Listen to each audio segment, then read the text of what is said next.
తిరుమల శ్రీనివాసునికి ప్రపంచమంతా ఫ్యాన్సే. కలియుగ ప్రత్యక్ష దైవమైన స్వామివారి దర్శనానికి ప్రపంచం నలుమూలల నుంచి లక్షలాది మంది భక్తులు తరలివస్తుంటారు. అంతేకాదు, ఆపద మొక్కుల వాడికి భారీగానే కానుకలు కూడా సమర్పిస్తుంటారు. అవి నగదు, బంగారు, వెండి ఆభరణాలు, ఇలా భక్తులు తమకు తోచిన విధంగా కానుకలు సమర్పిస్తారు. శ్రీవారి సేవ కోసం ఏనుగులను సమర్పించిన వారు ఉన్నారు. కొందరు భక్తులు స్వామివారికి వాహనాలను సమర్పించారు.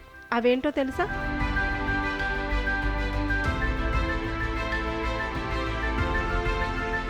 తిరుమల శ్రీ వెంకటేశ్వర స్వామికి చెన్నైకి చెందిన కొందరు భక్తులు ఎలక్ట్రిక్ బైకులను విరాళంగా అందజేశారు.